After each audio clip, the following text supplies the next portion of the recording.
بسم الله الرحمن الرحيم. الحمد لله رب العالمين، والصلاة والسلام على رسوله محمد خاتم النبيين وإمام المتقين وقائد الغر المحجلين وعلى آله وأصحابه أجمعين، أما بعد.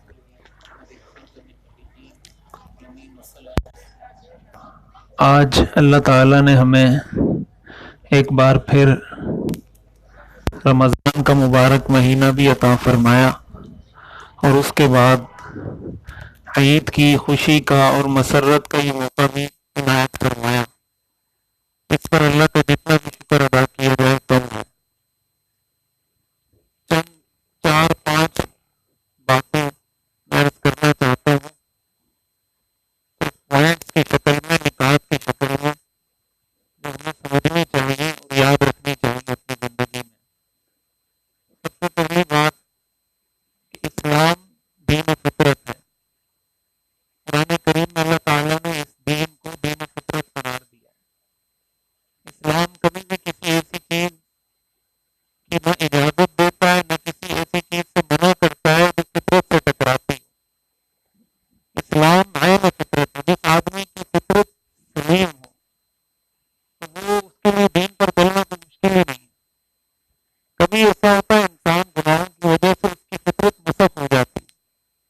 جیسے کوئی آدمی نشے کا عادی ہو، سگریٹ کا عادی ہو، تو آپ اگر اس کے سامنے دودھ رکھیں گے اور سگریٹ رکھیں گے تو وہ دودھ نہیں پیے گا، وہ سگریٹ لے گا۔ گٹکا رکھیں گے اور دودھ رکھیں گے تو وہ دودھ نہیں پیے گا، گٹکا کھائے گا۔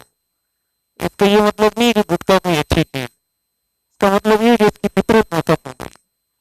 کبھی ایسا ہوتا ہے انسان کے گناہوں کی وجہ سے اس کو دین پر عمل کرنا مشکل لگتا ہے، یا اسلام اس کو مشکل لگتا ہے۔ اس کی وجہ یہ ہوتی ہے کہ گناہوں کی نحوست کی وجہ سے انسان کی فطرت متاثر ہو جاتی ہے۔ تو یہ جو عید کا موقع اللہ نے ہمیں دیا، یہ خوشی کا موقع ہے۔ خوشی کا موقع حدیث میں آتا ہے، روزہ دار کو اللہ تعالیٰ 2 خوشیاں عطا فرماتے ہیں۔ ایک خوشی اس کے افطار کے وقت، ایک تو خوشی ہوتی ہے روزانہ جو افطاری کے وقت آدمی افطاری کرتا ہے تو خوشی ہوتی ہے کہ چلو روزہ کھل گیا۔ ایک عید کے دن کو بھی افطار کہا جاتا ہے، فطر، عید الفطر اس کو کہا جاتا ہے۔ عید کے دن بھی انسان کو خوشی ہوتی ہے کہ اللہ تعالیٰ نے ایک بڑا فریضہ عائد کیا تھا رمضان کے روزوں کا، اور تراویح پڑھنی تھی اور اعتکاف کی عبادت تھی، ان سب کی اللہ نے کسی نہ کسی درجے میں کچھ نہ کچھ توفیق سبھی کو دے دی ہے۔ اس پر انسان خوش ہوتا ہے، اور یہ جو خوشی ہے نا یہ فطری ہے۔ اسلام نے یہ جو ہمیں خوشی دی ہے، اس کو انسان نہ بھی منائے نا تو فطری طور پر انسان کا دل خوش ہوتا ہے کہ یار پورا مہینہ اتنی عبادت کی۔ حدیث میں آتا ہے کہ جب عید کے دن ہوتا ہے تو اللہ تعالیٰ فرشتوں پر فخر کرتے ہیں اور پوچھتے ہیں کہ ایسے آدمی کی، ایسے مزدور کی مزدوری کے بارے میں آپ کیا کہتے ہیں جس نے اپنا کام پورا کیا ہے؟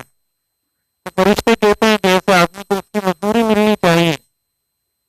تو اللہ فرماتے ہیں میرے ان بندوں نے پورے مہینہ رمضان میں مزدوری کی، میری نوکری کی ہے، میری غلامی کی ہے، اور آج یہ عیدگاہ کے اندر جمع ہوئے ہیں اپنی مزدوری لینے کے لیے۔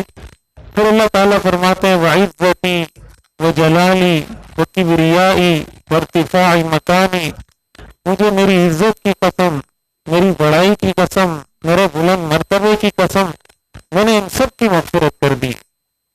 جیسے ہم بچوں کو عیدی دیتے ہیں نا، اللہ تعالیٰ اپنے بندوں کو عیدی دیتے ہیں، اور وہ عیدی مغفرت کی شکل میں۔ یہ روحانی عیدی اللہ کی طرف سے ملتی ہے ہر مسلمان بندے کو کہ یہ عیدی لے کر اپنی زندگی کو آگے اللہ کی مرضی کے مطابق گزارو۔ تو جس طرح ہم بچوں کو عیدی دیتے ہیں، اللہ تعالیٰ بھی ہمیں عیدی دیتے ہیں، اور یہ عیدی ہے سب سے بڑی عیدی تو یہ ہے کہ انسان کی آخرت سنور جائے۔ آخرت سنورتی ہے، دنیا بھی سنور جاتی ہے۔ ایک چیز یہ یاد رکھنی چاہیے، یہ خوشی کا دن اللہ نے دیا ہے، اس کو خوشی کے طور پر منانا چاہیے۔ دین فطرت ہونے کا مطلب یہ ہے، حدیث میں آتا ہے حضور علیہ الصلوۃ والسلام ایک مرتبہ عید کے دن گھر تشریف لائے تو کچھ آوازیں آپ کو آئی جب آپ نے دیوار سے دیکھا تو حبشے سے کچھ لوگ آئے ہوئے تھے، کوئی وفد تھا، تو وہ اپنے میزوں سے وہاں کوئی کھیل کھیل رہے تھے عید کے دن۔ تو حضور نے حضرت عائشہ سے فرمایا کہ کیا تم اس کا شوق رکھتی ہو، دیکھنا چاہتی ہو؟ تو حضرت عائشہ نے فرمایا ہاں۔ حضور نے فرمایا کہ تم میرے کندھے پہ سر رکھو میں تمہیں دکھاتا ہوں. حضرت عائشہ فرماتی ہے کہ میرے رخسار حضور کے رخسار کے ساتھ ملے ہوئے تھے. اس طریقے سے میں نے حضور کے کندھے پہ سر رکھا اور میں وہ کھیل ان کا وہ تماشا دیکھ رہی تھی جو حبشہ کے وہ لوگ کھیل رہے تھے. اور پھر حضور علیہ الصلوۃ والسلام نے اس موقع پہ یہ بھی فرمایا لوگوں کو پتہ ہونا چاہیے لِيَعْلَمَ الْيَهُودُ أَنَّ فِي دِينِنَا فُسْحَةً، یہودیوں کو پتہ ہونا چاہیے، کافروں کو پتہ ہونا چاہیے کہ ہمارے دین میں اللہ نے بڑی وسعت رکھی ہے. یہ خوشی کا دن ہے، وہ کھیل کھیل رہے ہیں تو اس کو انجوائے کر رہے ہیں، تو شریعت اس کی اجازت دیتی ہے. اجازت نہیں بلکہ یہ دن دیا اسی لیے اس کو انجوائے کیا جائے، اس میں خوشی منائی جائے، اپنے گھر والوں کو خوشی دیں، بچوں کو خوشی دیں، بڑوں کو خوشی دیں. تو بعض لوگ ہوتے ہیں نا جو کبھی ایسا ہوتا ہے جو دین کی طرف آتے ہیں تو وہ یہ سمجھتے ہیں کہ شاید خوش ہونا بھی کوئی گناہ کی بات ہے یا ہنسنا بھی کوئی گناہ کی بات ہے. یہ غلط تصور ہے، یہ اسلام کا تصور نہیں ہے. جب رونے کا موقع ہے تو انسان روئے، خوشی کا موقع ہے اللہ نے عید دی اس لیے کہ خوش ہو جاؤ. قل بفضل اللہ وبرحمتہ فبذلک فلیفرحوا، اللہ فرماتے ہیں جب میری رحمت اور میرا فضل ملے تو خوش ہو جاؤ، خوشی کا اظہار کرو. خوشی کا اظہار یہی ہے کہ اپنے گھر میں اپنے بچوں کو آپ وقت بھی دیں، ان کے ساتھ گپ شپ بھی لگائیں، ان کو عیدی بھی دیں اور کوشش کریں کہ ان کو خوش رکھیں. ان کو پتہ چلے کہ یہ دن عام دنوں سے الگ کوئی خاص دن ہے، ہمارا تہوار ہے مذہبی، ہمارے دین کا اسلام کا یہ ایک تہوار ہے، اسلام کی ایک پہچان ہے، امتیاز ہے اسلام کا.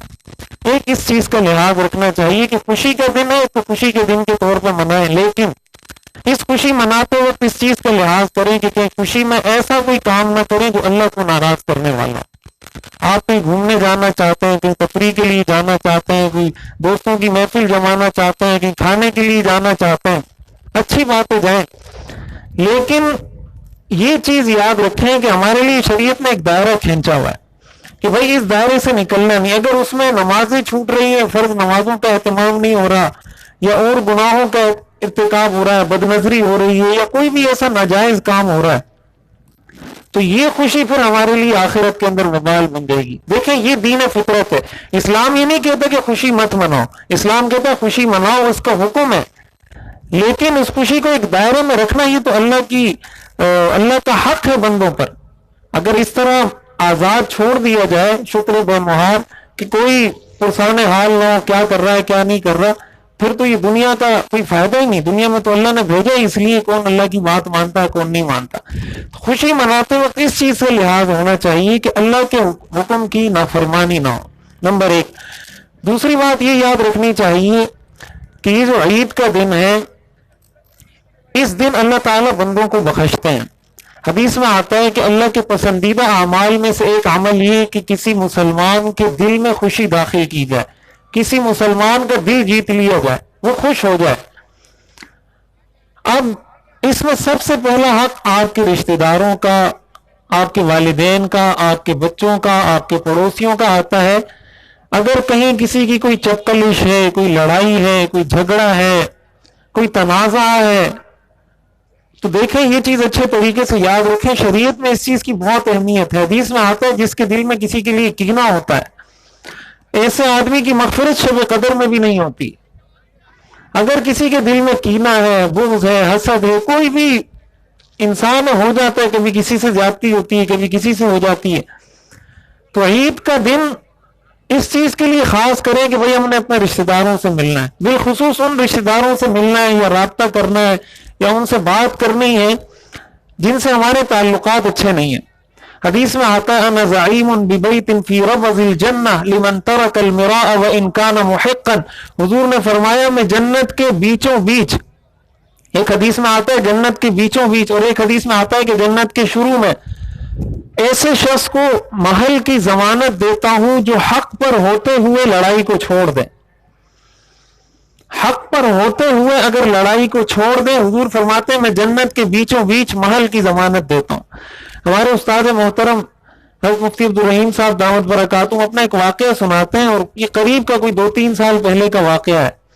وہ کہتے ہیں میں ایک دن آ رہا تھا وہاں سے مکہ مکرمہ سے، تو میری فلائٹ تھی جو آگے بزنس کلاس کی سیٹیں ہوتی ہیں، بولا میں وہاں بیٹھا ہوا تھا تو ایک کوئی اور پاکستان کا کوئی آدمی تھا، اس نے کوئی سیٹ وہ بیٹھا تو جہاز کا جو عملہ تھا انہوں نے کہا بھائی یہ تو ہماری سیٹ ہے، اس پہ تو ہم لوگ بیٹھتے ہیں، یہ تو ہم کسی کو الاٹ ہی نہیں کرتے. اس نے کہا بھائی آپ میرا بورڈنگ پاس دیکھیں، اس پہ سیٹ کا نمبر لکھا ہوا ہے، یہ فلاں ہے. بولا وہ آپس میں لڑ پڑے، انگریزی میں بولے لڑ رہے تھے، مجھے سمجھ تو نہیں آ رہا تھا لیکن اتنا پتہ چل رہا تھا کہ لڑ رہے ہیں. بولا اس حد تک وہ تیز ہوئے کہ مجھے خطرہ ہوا کہ ایک دوسرے کو ماریں گے ابھی. تو کہا میں گیا ان کے بیچ آگے بڑھا، ان سے میں نے بات کی اور یہ حدیث میں نے ان کو سنائی کہ حضور نے فرمایا کہ میں ایسے شخص کو جنت کے بیچوں بیچ محل کی ضمانت دیتا ہوں جو حق پہ ہوتے ہوئے جھگڑا چھوڑ دے. تو وہ جو آدمی تھا جو پاکستانی جو لڑ رہا تھا پائلٹ سے، تو بولا اس نے کہا میں ابھی چھوڑتا ہوں، ابھی چھوڑتا ہوں، ابھی چھوڑتا ہوں. اور بولا وہاں سے اٹھ کے آیا، پیچھے جا کے کسی سیٹ پہ بیٹھ گیا. بولا تھوڑی دیر بعد میرے پاس آیا، بولا یہ جو آپ نے حدیث سنائی ہے صحیح سنائی ہے، صحیح حدیث ہے، میں قیامت کے دن آپ کا گریبان پکڑوں گا. بولا میں اس کو کبھی بھی نہیں چھوڑتا، یہ حدیث آپ نے سنائی ہے تو میں نے اس کو چھوڑا ہے، میں آپ کا گریبان قیامت کے دن پکڑوں گا، مجھے جنت میں محل چاہیے. تو ہمارے استاد فرماتے ہیں میں نے ان کو کہا کہ بھائی اس چیز کی میں ضمانت دیتا ہوں کہ یہ حدیث صحیح ہے، صحیح سند سے ثابت ہے، اس چیز کی میں گارنٹی دیتا ہوں. تو وہ فرماتے ہیں ہمارے استاد صاحب کہ وہ کراچی کے کوئی بہت بڑے تاجر تھے. بولا بعد میں انہوں نے بتایا کہ میں کراچی میں ہوتا ہوں اسٹاک ایکسچینج میں. تو بولا میں نے ان کو کہا آپ کبھی جامعۃ الرشید آئیں. بہرحال خلاصہ کلام جو عرض کرنا چاہتا ہوں وہ یہ، تو استاد صاحب کہتے ہیں میں نے سال ڈیڑھ سال بعد ایک ساتھی کو کہا کہ یار وہ جو تاجر ہیں ان کو ذرا لے کر تو آئیں یہاں پر جامعہ کے وزٹ کریں.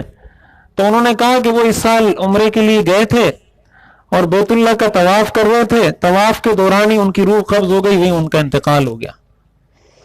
تو وہ فرماتے ہیں کہ مجھے پھر یقین ہو گیا کہ اب تو اللہ ضرور اس کو محل عطا فرمائیں گے، کہ طواف کے دوران اس کا وہی انتقال ہو گیا. حسن خاتمہ بھی تو ایک چیز ہوتی ہے نا.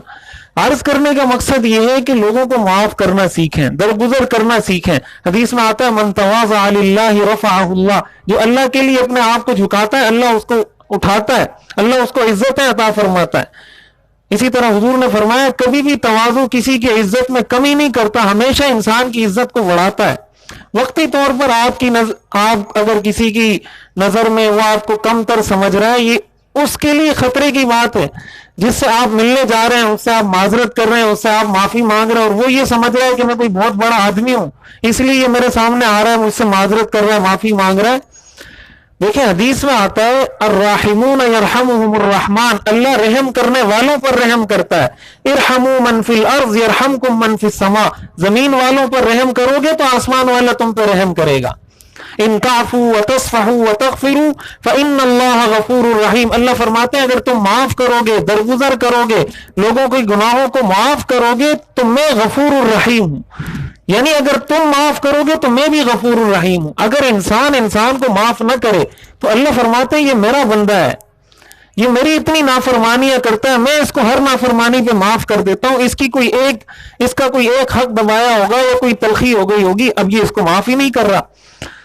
تو ایسے آدمی کے لیے تو اللہ سے مغفرت حاصل کرنا مشکل ہے جو کسی کے معافی مانگنے کے باوجود یا آپس میں محبت کے لیے تعلقات قائم کرنے کی کوشش کے باوجود وہ آگے سے ناک منہ چڑھاتا ہے کہ نہیں میں تو نہیں کرتا. یہ بہت خطرے کی بات ہے. یہ عید کا دن ہم گلے تو ملتے ہیں، اصل گلے ان سے ملے جن سے آپ کی کوئی تلخی ہے، کوئی لڑائی ہے، کوئی جھگڑا ہے. ویسے گلے ملنے سے کیا فائدہ ہے؟ کوئی ناجائز حرام نہیں ہے، لیکن اصل ثواب آپ کو اس گلے ملنے سے ملے گا جب آپ ایسے شخص سے گلے ملیں گے جس سے آپ کا کوئی تنازع ہوگا. پھر رشتہ دار ہیں تو صلہ رحمی کا ثواب ہے. حدیث میں آتا ہے لیس الواصل بالمکافی، صلہ رحمی کرنے والا شخص وہ نہیں ہوتا جو بدلہ دیتا ہے. انما الواصل اذا قطعت رحمه وصل، صلہ رحمی کرنے والا وہ ہے جب اس سے قطع رحمی کی جائے اس سے وہ آگے سے تعلقات کو استوار کرتا ہے. تو اس لیے یہ عید کا دن ہم اللہ سے مغفرت حاصل کرنے کے لیے یہاں جمع ہوئے ہیں. تو اللہ کی مغفرت کے مستحق ہم اس وقت ہوں گے جب ہم ایک دوسرے کو بھی معاف کرنا سیکھیں گے. اس لیے سارے حضرات اس چیز کا بھی عزم کریں کہ ہم یہاں سے اٹھنے سے پہلے اپنے دلوں کو صاف کر لیں، اپنے دلوں سے کینہ نکال دیں، بغض نکال دیں، حسد نکال دیں. حدیث میں آتا ہے ان الحسد لیأکل الحسنات کما تأکل النار الحطب. حسد نیکیوں کو ایسے کھا جاتا ہے جیسے آگ خشک لکڑیوں کو کھا جاتی ہے. سارا مہینہ عبادت کی حسد کی وجہ سے ساری نیکیاں ضائع ہو جائیں گی، ساری عبادات ضائع ہو جائیں گی. دو باتیں. تیسری بات یہ ہے کہ اپنی عید کی اس خوشی میں کوشش یہ کریں کہ جہاں آپ رشتہ داروں کو شریک کر رہے ہیں، اپنے گھر والوں کو، بچوں کو شریک کر رہے ہیں، اپنے آس پاس بھی ذرا دیکھیں. کوئی یتیم ہے، کوئی بیوہ ہے، کوئی غریب ہے، کسی کے بارے میں آپ ہر آدمی کم از کم اپنے پڑوسی کو دیکھ لے، دائیں بائیں دیکھ لے. اور زیادہ آگے آپ نہیں جا سکتے.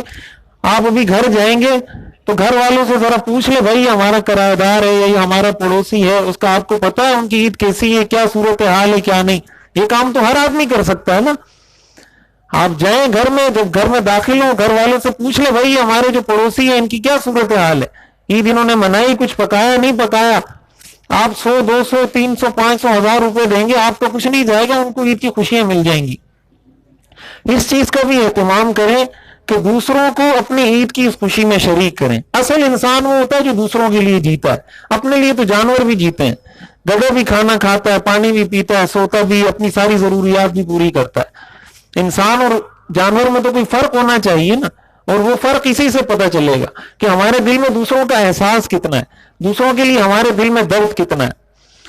اور چوتھی بات یہ ہے کہ عید کے موقع پر جب ہم دیکھیں اللہ نے یہ عید کا موقع دیا نا، عید کے بارے میں آتا ہے کہ آپ اللہ اکبر جو تکبیر تشریق ہے پڑھی جاتی ہے، بار بار خطبے میں بھی پڑھی جاتی ہے، مسنون ہے. اس کا مقصد یہ ہے کہ اس چیز کو ہم ہر وقت سامنے رکھیں کہ اللہ سب سے بڑا ہے. اللہ سب سے بڑا ہے. اللہ سب سے بڑے ہونے کا مطلب یہ ہے کہ اللہ کے ہر حکم کے سامنے دنیا کی ساری چیزیں نیچے، اللہ کا ہر حکم دنیا کی ساری چیزوں کے اوپر. دیکھیں کل تک روزہ رکھنا فرض تھا، آج روزہ رکھنا حرام ہے. کل روزہ رکھنا فرض تھا، آج روزہ رکھنا حرام ہے. حدیث میں آتا ہے آج کے روزے کوئی روزہ رکھے گا تو گناہگار ہوگا عید کے دن. اس سے کیا پتہ چلتا ہے کہ دیکھیں نہ روزہ رکھنا اپنی ذات میں کوئی کمال کی چیز ہے، نہ روزہ چھوڑنا اپنی ذات میں کوئی کمال ہے. اصل چیز اللہ کا حکم ہے. اللہ کا حکم تھا کہ کھانے سے رک جاؤ تو رک گئے. اب اللہ کا حکم ہے کہ کھاؤ تو کھا رہے ہیں. حدیث میں آتا ہے حضور علیہ الصلوۃ والسلام عید الفطر کی نماز کے لیے جب آتے تھے اس سے پہلے کھا کر آتے تھے، کھجوریں یا کوئی بھی میٹھی چیز کھا کر آتے تھے، اس بات کے اظہار کے لیے کہ اللہ آپ کا حکم تھا جب تک تو روزہ رکھا، اب آپ کا حکم ہے کہ کھاؤ تو. حالانکہ حضور کا یہ جو وقت ہے عید کی نماز سے پہلے کا، آپ کے کھانے کا معمول نہیں تھا اس ٹائم. صرف اللہ کو دکھانے کے لیے، اپنی عاجزی کا اظہار کرنے کے لیے کہ اللہ آپ بڑے ہیں. آپ نے کہا ہے کہ اب نہیں، روزہ نہیں ہے، کھانا پینا ہے، تو میں ابھی ایسے وقت میں بھی کھا رہا ہوں جو میرے کھانے کا وقت نہیں ہے. اس چیز کو اپنے سامنے رکھیں. دنیا کا کوئی کام، دین کا کوئی کام آپ کے لیے مشکل نہیں ہوگا. اور ایک آخری بات میں یہ عرض کرنا چاہتا ہوں، ہمارے جو نوجوان ہیں وہ عید کے موقع پر ایک تو غیر شرعی کاموں سے بچیں. غیر شرعی کاموں کا مطلب یہ آپ کہیں تفریح کے لیے جا رہے ہیں تو تفریح کے لیے جائیں، لیکن آپ گاڑی میں میوزک لگاتے ہیں، گانے لگاتے ہیں، تو یہ غیر شرعی چیز ہے، یہ ناجائز ہے. آپ گاڑی میں جا رہے ہیں، خدا نخواستہ ایکسیڈنٹ ہو جاتا ہے، کچھ ہو جاتا ہے.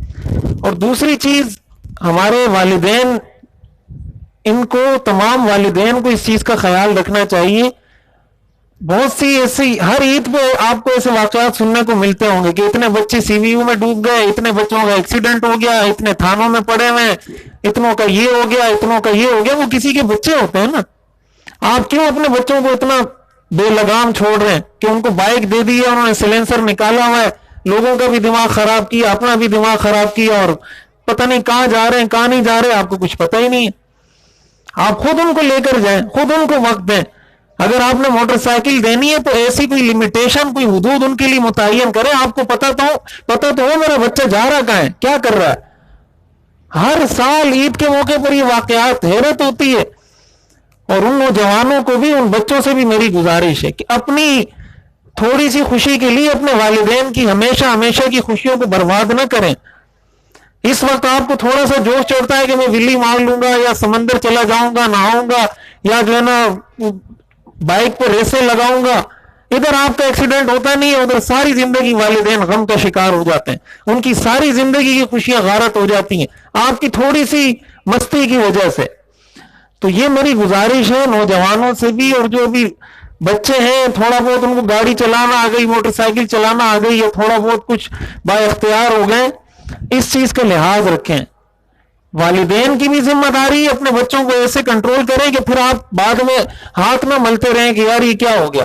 اور بچوں اور نوجوانوں کی بھی یہ ذمہ داری ہے عید کے موقع پر اس طرح کی حرکتیں کرنا، یہ خودکشی کے زمرے میں آتا ہے، خودکشی کرنا حرام ہے۔ جو ولیاں مارتے ہیں، ریسیں لگاتے ہیں، اور جو ہے نا کبھی بائک کو لٹا رہے ہیں تو کبھی کیا کر رہے ہیں، کبھی گاڑیوں سے ریسیں لگا رہے ہیں، یہ تو اپنی زندگی کے ساتھ کھیلنا ہے۔ اللہ نے نعمت دی ہے اس مقصد کے لیے دی ہے، تو اس چیز کا بھی لحاظ رکھیں۔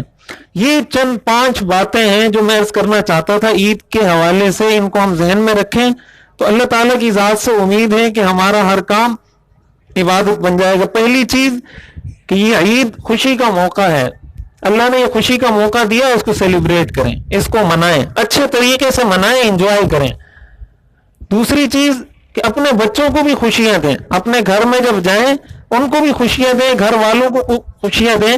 تیسرے نمبر پہ اگر کسی سے کوئی اختلاف ہے، کوئی لڑائی، کوئی جھگڑا، کوئی کینہ، حسد، اللہ کی رضا کے لیے یہ دل سے نیت کریں کہ میں اللہ کے لیے سب کو معاف کرتا ہوں۔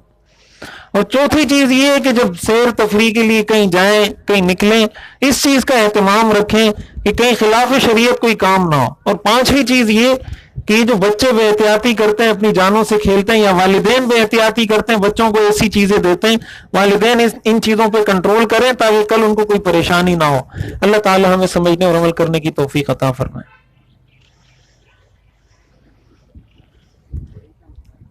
عید کی نماز کا طریقہ میں عرض کر دیتا ہوں۔ عید کی نماز میں 6 تکبیریں عام نمازوں سے زائد ہوتی ہیں۔ 3 تکبیریں پہلی رکعت میں ہوتی ہیں، 3 تکبیریں دوسری رکعت میں ہوتی ہیں۔ پہلی رکعت میں جو 3 تکبیریں ہیں وہ تلاوت سے پہلے ہیں، دوسری رکعت میں جو 3 تکبیریں ہیں وہ تلاوت کے بعد ہیں۔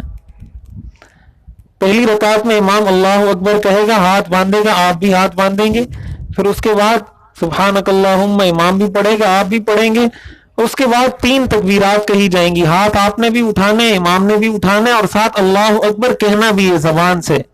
یہ تکبیر واجب ہے، زبان سے کہنا اس کا واجب ہے۔ تو 3 مرتبہ تکبیر کہیں گے، 3 مرتبہ تکبیریں کہنے کے بعد جب ہاتھ چھوڑیں گے پھر ہاتھ باندھ لیں، پھر ایک رکعت مکمل ہو جائے گی۔ دوسری رکعت میں جب تلاوت مکمل ہوگی، رکوع میں جانے سے پہلے 3 زائد تکبیریں ہوتی ہیں، اسی طرح آپ نے ہاتھ اٹھانے ہیں، پھر ہاتھ چھوڑ دینے۔ چوتھی تکبیر جب کہی جائے گی وہ رکوع کی تکبیر ہوگی، تو اس میں رکوع میں جائیں گے، اب نماز مکمل ہو جائے گی، دعا ہوگی، اس کے بعد انشاءاللہ خطبہ ہوگا، پھر آپ تمام حضرات اپنی عید منائیں۔ صفیں درست کر لیں۔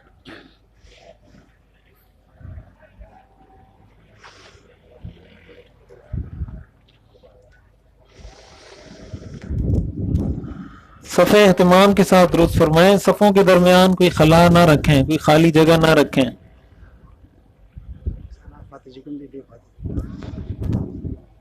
جو یہ اس طرف ہماری بائیں طرف جو لوگ زیادہ ہیں ان سے گزارش ہے اس طرف آ جائیں، یا دائیں طرف جگہ خالی ہے پیچھے، وہاں رش زیادہ ہے یہاں کم ہے، اس طرف آ جائیں ہماری دائیں طرف۔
اللہ اکبر۔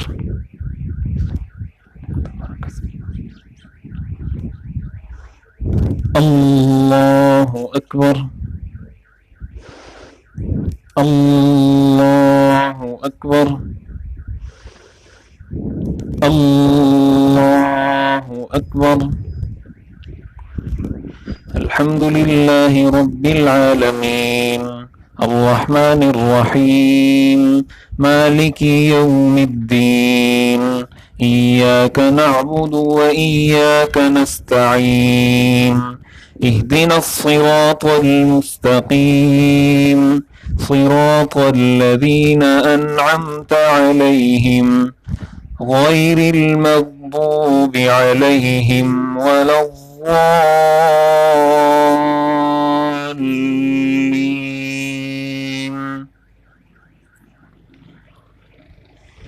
سبح اسم ربك الأعلى الذي خلق فسوى والذي قدر فهدى والذي أخرج المرعى فجعله غثاء أحوى سنقرئك فلا تنسى إلا ما شاء الله إنه يعلم الجهر وما يخفى ونيسرك لليسرى فذكر إن نفعت الذكرى سيذكر من يخشى ويتجنبها الأشقى الذي يصلى النار الكبرى ثم لا يموت فيها ولا يحيا قد أفلح من تزكى وذكر اسم ربه فصلى بل تؤثرون الحياة الدنيا والآخرة خير وأبقى إن هذا لفي الصحف الأولى صحف إبراهيم وموسى. الله أكبر.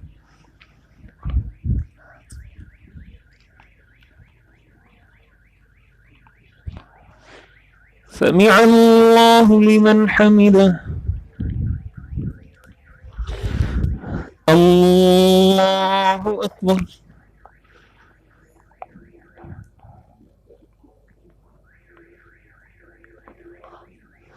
الله أكبر. الله أكبر.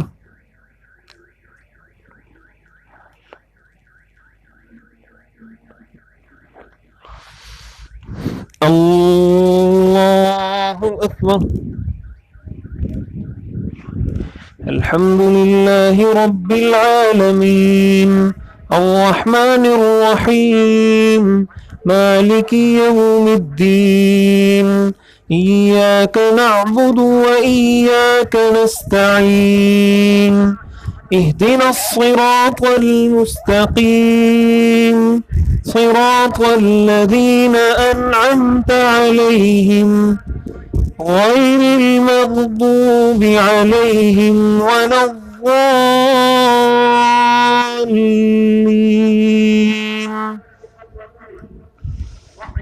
أفلا ينظرون إلى الإبل كيف خلقت وإلى السماء كيف رفعت وإلى الجبال كيف نصبت وإلى الأرض كيف سطحت فذكر إنما أنت مذكر لست عليهم بمسيطر إلا من تولى وكفر فيعذبه الله العذاب الأكبر إن إلينا إيابهم ثم إن علينا حسابهم. الله أكبر. الله أكبر. الله أكبر. أكبر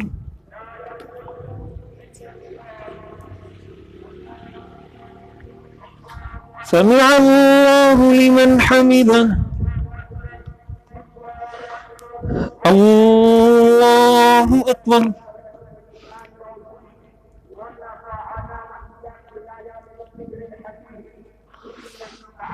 الله أكبر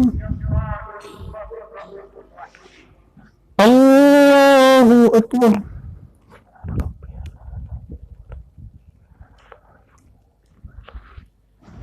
الله أكبر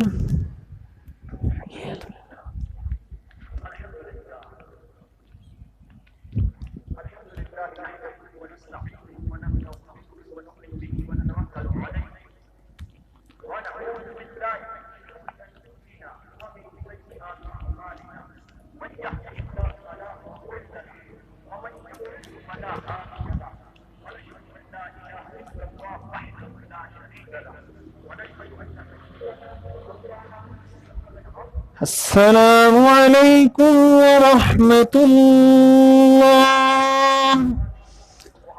السلام عليكم ورحمة الله أغفر الله الحمد لله رب العالمين والصلاة والسلام على رسوله محمد وآله وأصحابه أجمعين ربنا آتنا في الدنيا حسنة وفي الآخرة حسنة وقنا عذاب النار ربنا لا تزغ قلوبنا بعد إذ هديتنا وهب لنا من لدنك رحمة إنك أنت الوهاب یا اللہ ہم سب کے صغیرہ کبیرہ گناہوں کو معاف فرما، یا اللہ ہماری ہر قسم کی خطاؤں سے درگزر فرما، یا اللہ ہر قسم کی لغزشوں کو معاف فرما، یا اللہ ہمیں اپنی رضا نصیب فرما،